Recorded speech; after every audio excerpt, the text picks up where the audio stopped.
हाँ जी, कैसे हैं आप? मैं मीशा, माँ काली और महाकाल की सबसे लाडली बेटी, आपकी प्यारी बहना, आज आपसे कुछ आपके सवाल और यूनिवर्स के जवाब, हमारे जो ऐसे गुफ्तगू होते हैं ना हमेशा, बहुत सारे आपके जो कमेंट्स आते हैं उसमें कुछ इम्पोर्टेंट कमेंट्स और channel messages from the universe आज इस वीडियो में देखेंगे। चलिए शुरू करते हैं माँ काली का नाम लेकर। जय माँ काली, जय माँ तारा, जय भैरव बाबा, हर हर महादेव।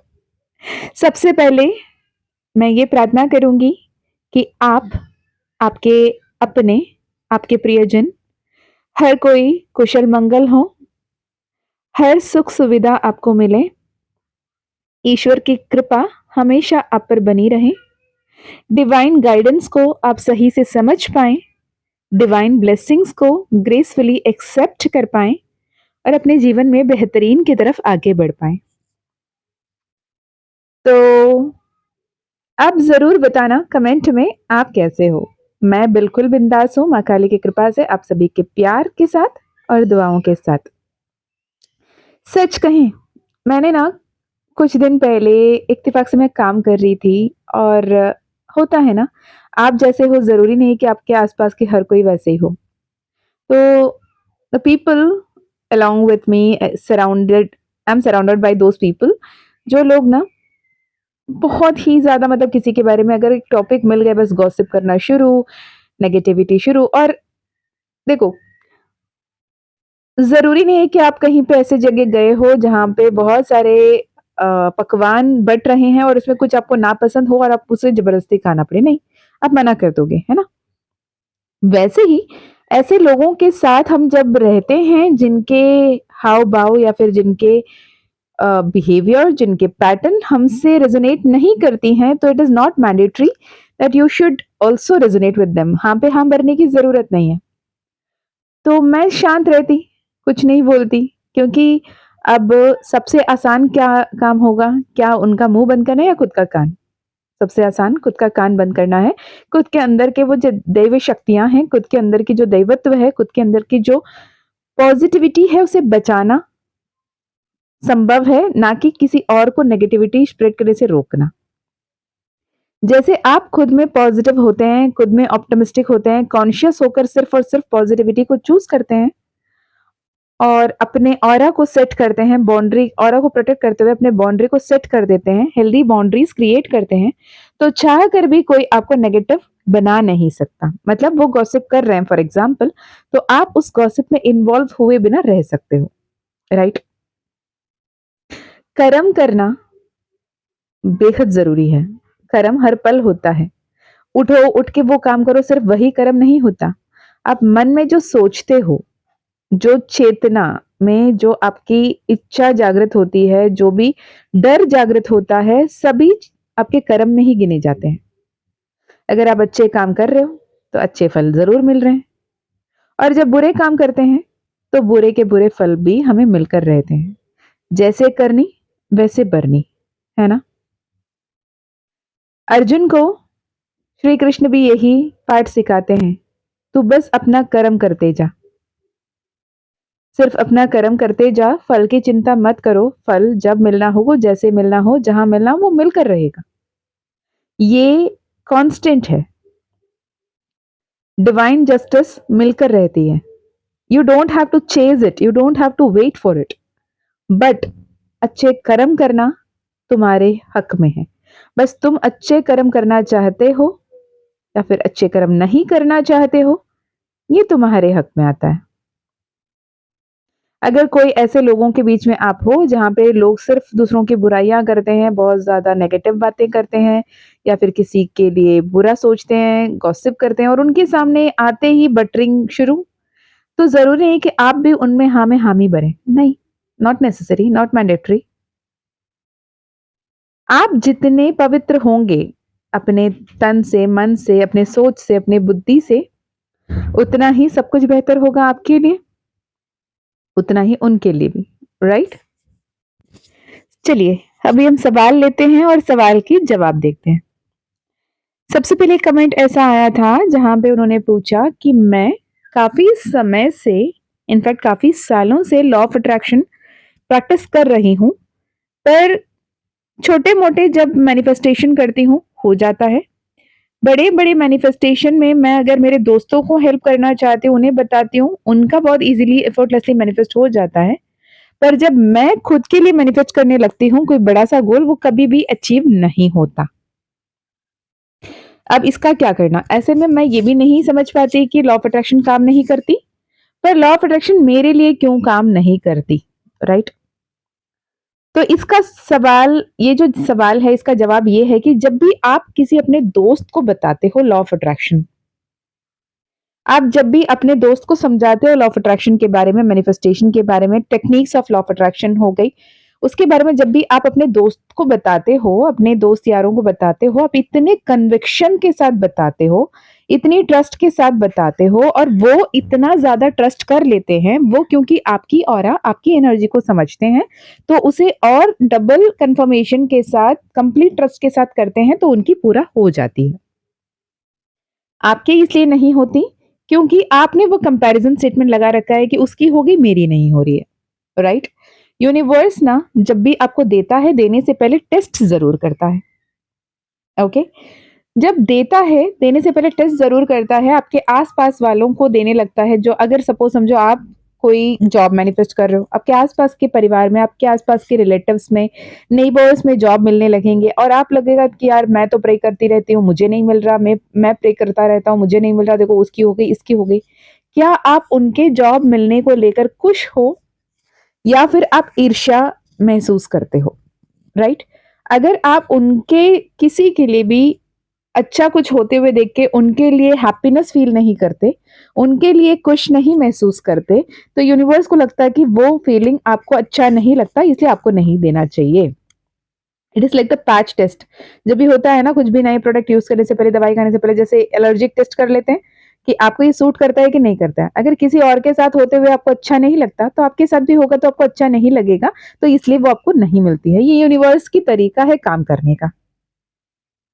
तो अगर आप अपने हर एक मैनिफेस्टेशन को मैनिफेस्ट करना चाहते हैं, उसे फ्रूशन में लाना चाहते हैं, तो आपके आस-पास हर किसी के साथ जो कुछ भी अच्छा हो रहा है, उसके लिए ग्रेटफुल फ़ील करना शुरू करो। खुद के लाइफ़ में ऑलरेडी जो कुछ भी है, उसके लिए ग्रेटफुल फ़ील करना शुरू करो, ग्रैटिट्यूड एक्सप्रेस करना शुरू करो और इतने सारे ग्रैटिट्यूड, आप ग्रैटिट्यूड की जितना ज़्यादा एनर्जी में रहोगे, ये एक शॉर्टकट है।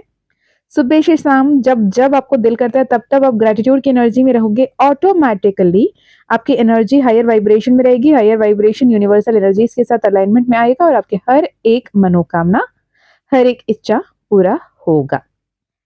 ओके? दूसरी क्वेश्चन, किसी ने मुझे ये सवाल किया था कि बहुत सारे टोटके, बहुत सारे रिचुअल्स, बहुत सारे स्पेल्स पता बताया जाता है इंस्टाग्राम में, यूट्यूब में, क्या वो सब काम करते हैं? देखें, हर एक स्पेल या फिर हर एक रिचुअल जो भी आपको बताया जाता है, ये डिपेंड करता है कि वो कौन है, किस बेसिस से बोल रहे हैं, क्यों बोल रहे हैं, इस पे डिपेंड करता है, राइट? और क्या ये सच में कहीं पे लिखा हुआ है, ऑथेंटिक है, उसको बोल रहे हैं या फिर वो चैनल करके बोल रहे हैं, ये डिपेंड करता है। स्पेल्स काम करते हैं, ज़रूर करते हैं। सब्लिमिनल्स काम करते हैं मैजिकली। अफ़र्मेशंस मिरेक्युलसली काम करते हैं। अफ़र्मेशन, सब्लिमिनल्स आपकी एनर्जी को हायर वाइब्रेशन में मेंटेन करके रखने में हेल्प करते हैं। सब्लिमिनल जैसे weight loss, happy manifestation, money manifestation, happy family manifestation, सब में सब्लिमिनल्स एक्सट्रीमली पावरफुली काम करती है। पर आपको कंसिस्टेंट रहना है, राइट? आपको कंसिस्टेंट क्यों रहना है? क्योंकि आपकी सबकॉन्शियस पैटर्न, जो हम जानते हैं, साइंटिफिकली भी ये कहा जाता है कि बच्चे जब 7 साल के होते हैं उससे पहले-पहले उनकी मैक्सिमम ऑफ उनकी ब्रेन विकसित हो जाती है, ब्रेन डेवलपमेंट हो जाता है और उसमें मोस्टली जो भी आस-पास के लोग, आस-पड़ोस के लोग, आजकल तो TV, media, phone, social media पे जो भी बच्चे जाने-अनजाने अनफ़िल्टर्ड तरीके से उनके दिमाग में जो कुछ भी डाउनलोड्स किए जा रहे हैं, उनको जो भी इंस्टॉल किए जा रहे हैं उनके माइंड में, सब कुछ उनकी कंडीशनिंग हो जा रही है, राइट? तो जो भी अच्छे-बुरे सही गलत जो भी हम आस-पास में बातें कर रहे हैं, इमोशंस फ़ील कर रहे हैं या फिर उनको महसूस करवा रहे हैं, सब कुछ उनके दिमाग में कंडीशनिंग हो रखी है। सेम विद अस जब हम बहुत छोटे थे तो हमारे आस-पास कौन-कौन रहते थे, कैसे उनकी भावनाएँ रहती थी, कैसे उनके इमोशंस रहता था, वो कितने स्ट्रॉन्ग थे, वो कितने कॉन्फिडेंट थे, वो कितने कन्फ्यूज़ थे, वो कितने नेगेटिव मेंटालिटी के थे, ये हमें नहीं पता। तो वो जो कंडीशनिंग हो रखी है, हमें नहीं पता वो कितनी पॉज़िटिव है, कितनी नेगेटिव है। पर उसका एक क्लियर साइन ये है कि यदि आप अभी जहाँ कहीं पे भी हो, जो कुछ भी कर रहे हो, जैसे भी हो, अगर आप कंफर्टेबल हो, आप पॉजिटिव हो, प्राउड हो, आप बहुत ज़्यादा खुश हो, तो आपकी कंडीशनिंग बहुत अच्छी हो रखी है। अगर जो कुछ भी आप चाहते हो, आप इज़िली सक्सेस पा लेते हो, हैपीली, अबंडेंटली आप आगे बढ़ पाते हो, तो आपकी कंडीशनिंग बहुत सही हो रखी है। या फिर जब भी कुछ करने के लिए सोचते हो, करते हो, जो भी बोलने से पहले आप डाउट कर लेते हो, आपको ऐसा लगता है कि ये मुझसे हो पाएगा भी या नहीं पाएगा, इसकी मैं वर्थ हूँ भी या नहीं हूँ, मैं काबिल हूँ भी या नहीं हूँ, मैं एफिशिएंट हूँ भी या नहीं हूँ। तो मतलब ये है कि आपकी सेल्फ कंडीशनिंग जो हो रखी है, वो सही नहीं है, जिसे रिवायर करने की, रिकंडीशन करने की ज़रूरत है, राइट? करेंगे कैसे? मैं अक्सर ये एग्जांपल देती हूँ जब जैसे आप एक फ़ोन खरीदते हो, मोबाइल खरीदते हो, राइट? एक मोबाइल हैंडसेट जैसे ही खरीदते हो तो it was like in a factory data रे सेटअप, है ना? तो वो ब्लैंक होती है, कुछ ऑलरेडी इंस्टॉल्ड एप्लीकेशंस होते हैं उसमें, उसके अलावा कुछ भी उसमें सेव नहीं होता। वो प्रॉपर्ली कस्टमाइज़ होता है आपके हिसाब से, आपके जाने-माने लोग, आपके अपनों के नंबर सेव करने लगते हो, आपकी ईमेल आईडी डालने लगते हो, आप अपने हिसाब से उसे यूज़ करना शुरू करते हो, आपके एनर्जी के हिसाब से उसे सिंक करते हो। है ना? उसके बाद जब समझ में आता है कि ये जो काम हो रही है या हो रहा है, ये आपके ही तरीके से चल रहा है। एक ही फैमिली में अगर 4 फ़ोन हैं, आपके मम्मा के पास, आपके पापा के पास, आपके पास, तो अलग-अलग फ़ोन, अलग-अलग लोगों के कॉन्टैक्ट, अलग-अलग एनर्जी, अलग-अलग वाइब्रेशन, एक ही मॉडल के, एक ही कंपनी के फ़ोन होने के बावजूद भी अलग-अलग फ्रीक्वेंसी है उसमें। एग्ज़ैक्टली वैसे ही जब हम आते हैं इस दुनिया में, तो ईश्वर हमें कोई विपरीत तरीके से नहीं बनाता। Except of the specially abled, हर जो बच्चे जन्म लेते हैं इस धरती पे, सबका एक नाक होती है, 2 आँख होते हैं, 2 कान होते हैं, उनके चेहरे वैसे ही होते हैं हर किसी की, है ना? उतने ही बोन्स होते हैं, उतने ही जो भी है नॉर्मल होता है, राइट? ऐसा तो नहीं है कि मेरे कान आगे हैं, आपके कान पीछे हैं या फिर मेरे आँखें सामने, आपके कान मुंडी पीछे लगा दिया या फिर भगवान ने कभी फेसलिफ्ट करने की सोची, ये एडिशन कंप्लीट खत्म करते हैं, दूसरी एडिशन ट्राई करते हैं, कानों को थोड़े से पीछे की तरफ भी फ़ोल्ड कर दो क्योंकि पीछे से भी सुनाई दे या फिर 360 डिग्री रोटेशन में डाल दो कि जहाँ जिस तरफ से आवाज़ आए वो सुन ले। नहीं ना, तो एवरीथिंग इज़ कॉमन। अब ईश्वर हर एक बच्चे को एक जैसे बनाता है, उसके दिमाग में उतने ही ब्रेन सेल्स होते हैं, उसके हार्ट सेल्स, उसके मसल्स सब कुछ एक ही जैसे होते हैं। अब जब मोबाइल फ़ोन हैंडसेट की तरह हम सेम मॉडल बन के आते हैं, हमारी कंडीशनिंग, हमारी ट्यूनिंग कैसी होती है, इस पे डिपेंड करता है कि आप कितने कॉन्फिडेंट, आप कितने अंडर कॉन्फिडेंट होते हो। ओके? तो अब जब हमें ये समझ में आ गया है कि हम आए तो बहुत पावरफुल थे, हम आए तो बहुत ज़्यादा खुश थे, लेकिन हमारी कंडीशनिंग ऐसे हो रखी है जिसकी वजह से शायद हम कहीं न कहीं, कुछ न कुछ डायलेमा में पड़े रहते हैं या फिर हम हायर पोटेंशियल, हायर एनर्जी पे, फ्रीक्वेंसी पे वाइब्रेट नहीं कर पा रहे। सपोज़ समझो आपके फ़ोन में वायरस आ गया, राइट? जब आपके फ़ोन में वायरस आ गया, वो बार-बार हैंग हो रहा है, बार-बार हैंग हो रहा है, तो आप क्या करोगे? फैक्ट्री डाटा सेटअप में जाके कंप्लीटली रिबूट करोगे, है ना? फिर से नए तरीके से इस्तेमाल करने की कोशिश करोगे। जो अच्छे-अच्छे मेमोरीज़ है बस उसे सेव करके रखने की कोशिश करोगे, उसे ट्रांसपोर्ट कर लोगे, उसके बाद बाकी सबको आप कंप्लीटली उसे फैक्ट्री डाटा सेटअप में रिबूट करके उसे वापस इस्तेमाल करना शुरू करोगे। फेंकोगे तो नहीं ना? एग्ज़ैक्टली वैसे ही जब आपको ये समझ में आता है, जब आप इस पृथ्वी में आए थे, जन्म लिया था आपने, जब परमात्मा ने आपको आत्मदान दिया था, तब उस वक़्त में आप बिल्कुल पवित्र थे। आप बहुत पॉज़िटिव थे। हर बच्चा मुस्कुराना, रोना, बस इमोशन से अपनी लाइफ़ को एक्सप्रेस करना आता है उसको। बोलना तो हमने बाद में सीखा। कहते हैं ना, बोलना 2 साल में सीख जाते हैं, लेकिन क्या बोलें ये सीखने में पूरी ज़िंदगी लग जाती है। शायद ज़िंदगी की वो क्षण है ये कि क्या बोलना है ये सीखो, राइट? तो अब से एटलीस्ट ये क्लियरली इंटेंशन सेट कर लो कि I am the most powerful version of my self. मैं बहुत कॉन्फिडेंट हूँ, मैं बहुत पावरफुल हूँ, मैं बहुत पॉजिटिव हूँ, मैं बहुत अबंडेंट हूँ, मैं यूनिवर्स का फेवरेट चाइल्ड हूँ। पॉजिटिव बातें करना शुरू करो, अपने सबकॉन्शियस रीवायरिंग करना शुरू करो। इससे आपकी मैनिफेस्टेशंस इतनी आसानी से, इतनी सरल तरीके से होने लगेगी, शायद आप इमेजिन भी नहीं कर सकते। ओके।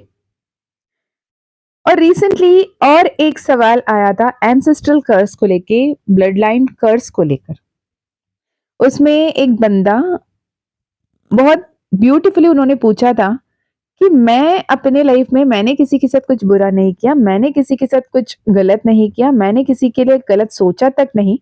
अगर मान लिया मेरे पूर्वज ने, मेरे एंसेस्टर्स ने कभी किसी के साथ कुछ गलत किया, नाइंसाफी किया, किसी को दुख पहुंचाया, किसी को तकलीफ पहुंचाया, तो why would I pay back for them? Why would I literally have to pay back और क्लेंज इट और क्लीन इट और heal it? Why would I? मेरा सिंपल सवाल था, आपके कोई एंसेस्ट्रल प्रॉपर्टीज है? ही सेड हाँ, पुश्तैली जमीन है, घर है, काय। हम बोले आप घर छोड़ दो, बाहर आ जाओ। सर कैसे, क्यों? वो तो मेरे पुश्तैली है ना, मतलब मेरी इनहेरिटेंस है, मेरी एंसेस्ट्रल प्रॉपर्टी है, why would I leave that? बोली यस ऑफ कोर्स। जब उन्होंने अच्छे कर्म किए, अच्छे कर्म के फल अर्जित किए, उसे इकट्ठे करके रखे, उसे लेने के लिए आप पूरे मन से तन से तैयार हो कि वो मेरा है, मेरा हक है, वो मेरे इनहेरिटेड प्रॉपर्टी है, वो मेरी एंसेस्ट्रल प्रॉपर्टी है, I have all my rights to claim it, right? तो उनके जो बुरे कर्म थे या फिर उनके जो बुरे पार्ट रहे हैं, उसकी भी हक आप ही को मिलेगी ना। उसकी इनहेरिटेंस किसको मिलेगा? पड़ोसन को थोड़ी मिलेगा, नहीं, वो भी आप ही को मिलेगा। जब जब हम उनके ब्लड, उनके डीएनए को इनहेरिट करते हैं, तो उनके अच्छे, उनके बुरे को भी हम इनहेरिट करते हैं। और सबसे इंटरेस्टिंग बात बताऊं कि एज अ सोल जब आप आने के लिए तैयार होते हो, तो आप चूज करते हो अपनी फैमिली कि कौन से फैमिली में, कौन से ब्लड लाइन में, कहां पर जाना है। और आपने ऐसे एक्साइटिंग, थ्रिलिंग वाली एक रोलर कोस्टर राइड वाली लाइफ को चूज किया क्योंकि आपको सादा सादा बोरिंग वाली लाइफ नहीं जीनी थी। आपको बहुत एकदम एक सोफिस्टिकेटेड नॉर्मल सी लाइफ आपको नहीं जीना था, आपको थ्रिलिंग लाइफ चाहिए था। आप उन लोगों में से तो थे जो पार्क में जाके झूला झूलना नहीं, लेकिन वो जो हाइज एंड रोल्स वाली जो राइड है उसमें जाना पसंद करते थे। अब अगर आपको एक्साइटिंग होना है ये पिकनिक, आपने चूज किया, अभी रोने धोने से क्या करना? इंटरेस्ट में जिनके ऊपर भी ये ancestral healing, blood line healing की फर्ज आती हैं, जिनको भी ये रिस्पॉन्सिबिलिटी उनको समझ में आता है, खुद ब खुद अंदर से सोल कॉलिंग आती है कि अपने पितरों को मुक्ति दो, अपने पितरों को हीलिंग कराओ, ancestral healing, blood line healing, ancestral hex या कर्सेस को रिलीज करो वाली जो थॉट आपके अंदर से क्रिएट होती हैं, ये मान के चलो आपको अपने सोल पर्पस याद आता है, आपको यूनिवर्स हेल्प करता है कि आप अपने सोल पर्पस को समझ पाएं, ताकि ये एक पड़ाव है, एज इफ एक एंट्रेंस एग्जाम है जहां पे आप आगे बढ़ने के लिए ये करना जरूरी है। तो जब भी अगर आपको एंसेस्ट्रल हीलिंग आप खुद से करते हो, मतलब होपोनोपोनो करो, बहुत सारे तरीके होते हैं खुद से करने के भी। अगर आप खुद से करते हो तो भी ये आपको ध्यान रखने की जरूरत है, you should be grateful to be in that blood line, to be in that ancestral line, and then you should be very grateful कि मैं अपने जितने भी पित्र हैं, जितने भी एंसेस्टर्स हैं, उनको भी हेल्प कर रहा हूँ, कर रही हूँ, उनको हील कर रही हूँ, उनको लव एंड लाइट की तरफ भेज रही हूँ। साथ में मेरे आने वाले जो भी फ्यूचर जनरेशन है उनके लिए भी मैं एक ब्लेसिंग बनकर आ रही हूँ, आ रहा हूँ। जिनके भी मन में, जिनके भी चित्त में ये आता है कि मुझे एंसेस्ट्रल हीलिंग करनी है, ब्लड लाइन हीलिंग करनी है, you are that generational breakthrough, जो अपने पीढ़ी में एक ऐसे जंक्शन हो, एक ऐसे पोर्टल हो आप, जो आपके इससे पहले, इसके बाद के बीच की एक ऐसे ब्लेसिंग हो जो कई सारे लोगों के लिए ब्लेसिंग बनकर आए हो। हम भी अभी कहीं ना कहीं कहते हैं ना, कहीं ना कहीं कोई मेरे पूर्वज ने जो अच्छे कर्म किए, जिसके फल मुझे मिल रहे हैं, वो पूर्वज बन रहे हैं हम। तो ये भी बहुत बड़ी ब्लेसिंग की बात है। ओके। और एक इंपॉर्टेंट क्वेश्चन ये आता है, अक्सर आता है बहुत सारे लोगों से, कि क्या अगर हम ट्विन फ्लेम जर्नी में हैं और ऑन एंड ऑफ सिचुएशन में हैं, तो बिल्कुल भी उनका ध्यान नहीं रखना है, बिल्कुल भी उनसे बातें नहीं करना है, बिल्कुल भी उनके बारे में नहीं सोचना है? इसका जवाब ये है कि बिल्कुल भी उनसे डिटैच होने का मतलब ये है कि आप बार-बार उनको याद करके, बार-बार उनको सोच के, बार-बार उन्हें इमेजिन करके उनको एनर्जी नहीं दोगे। आप उनको खुद के अंदर महसूस करोगे, आपके inner DM, inner DF energy को महसूस करोगे, उसे बैलेंस करोगे, उसे हील करोगे, अपने इनर वर्क, अपने शैडो वर्क, अपने हीलिंग पे ध्यान दोगे, खुद को बैलेंस करोगे, सेल्फ लव पे आओगे, डिवाइन मर्जिंग में, डिवाइन यूनियन में आना आपके लिए सर्वप्रथम इंपॉर्टेंट है। Twin flame journey is a love triangle between the divine masculine, the divine feminine and the divine himself. Okay, आप डिवाइन फेमिनाइन हो या डिवाइन मैस्कुलिन हो, अगर आप खुद को हील करना चाहते हो, आपको डिवाइन के साथ लाना है, तब जाकर आप डिवाइन फेमिनाइन या डिवाइन मैस्कुलिन के साथ यूनियन में आ पाओगे। ओके, अक्सर हम माँ पार्वती ने जो तपस्या किया उसी के बारे में बात करते रहते हैं। कभी हम ये नहीं बात करते कि सती का जाने के बाद, माँ सती जब अपने आप को यज्ञ हवन कुंड में अर्पित कर देती हैं, उसके बाद जाने के बाद जो पूरी सृष्टि को, जो देवता है, संहार की देवता है, जो महादेव हैं, वो खुद से ही चुपचाप होकर एक एक जगह में सिमट कर जाके अपने समाधि में बैठ जाते हैं। सिर्फ और सिर्फ सोहम मंत्रा पे पूरी दुनिया से मुख मोड़कर अंतर्मुखी होकर खुद के अंदर ध्यान करते हुए बैठ जाते हैं। इतने शांत और निशब्द होकर बैठ जाते हैं कि माँ सती को पुनर्जन्म लेकर आना ही पड़ता है, उनके उस अंतर्मुखी ऊर्जा से उन्हें बाहर लेकर आने के लिए, उन्हें वापस नॉर्मल करने के लिए माँ पार्वती बनकर कई सारे जन्म लेकर, कई कठोर तपस्या कर कर उन्हें सत्य के रूप में उन्हें अपनाने के लिए इतना इनर वर्क करना मजबूर कर देती हैं। तो डिवाइन फेमिनाइन अपने आप को जो हम सबसे बेस्ट हैं वाले फीलिंग में रखते हैं ना, डिवाइन मैस्कुलिन की आहुति आपको दिखाई नहीं देती है। डिवाइन मैस्कुलिन कितने परेशान होते हैं आपको समझ में नहीं आता है। और इसमें भी सवाल आती है, मैम कहाँ परेशान, वो तो अपने थर्ड पार्टी के साथ बहुत ज़्यादा खुश हैं, वो अपने लाइफ में बहुत हैप्पी हैं, बहुत हैप्पीली वो अपने जीवन जी रहे हैं। आप बाहरी दुनिया देख रहे हो, उनके अंदर क्या चल रही है आपको नहीं पता है। Will be the one liner answer. So I think ये कुछ सवाल मैंने लिया, आपको कुछ इनसाइट्स मिले होंगे, हेल्पफुल रहे होंगे। अगर हेल्पफुल रहा तो मुझे ज़रूर बताना। आपको personal session, personal healing, personal reading अगर करनी है तो डिस्क्रिप्शन चेक कर सकते हैं, ईमेल आईडी, व्हाट्सएप लिंक वहाँ पे मिल जाएगा। गुप्त नवरात्रि जो आ रही है, गुप्त नवरात्रि का व्रत करना है, गुप्त नवरात्रि का कोर्स आ रहा है, रिकॉर्डेड कोर्स, जिसमें आप माँ काली का 10 महाविद्या रूप, माँ आदि पराशक्ति का 10 महाविद्या रूप की साधना कर सकते हैं गुप्त नवरात्रि के दौरान। It will be guided, divinely guided course है। अगर माँ काली की तरफ से परमिशन रहा तो ही आप ये कर पाओगे। इफ यू फील लाइक माँ काली ने आपको चूज किया, you may inquire about it. अगर माँ काली ने परमिशन दिया तो you will be able to do that course, जो इस आषाढ़ महीने की गुप्त नवरात्रि होगी, जो गुप्त नवरात्रि में पावरफुल होता है। और आने वाले 26 तारीख से ये गुप्त नवरात्रि शुरू हो रही है। तो अगर आप एनरोल करना चाहते हैं तो यू आर मोस्ट वेलकम। माँ काली का परमिशन रहा तो ज़रूर आप कर पाओगे। ओके, मैं मिलती हूँ नेक्स्ट वीडियो में। तब तक अपना ध्यान रखिएगा, खुश रहिएगा, अच्छे अच्छे कर्म करते रहिएगा। जय माँ काली, जय माँ तारा, जय भैरव बाबा, हर हर महादेव, हर हर शंकरा।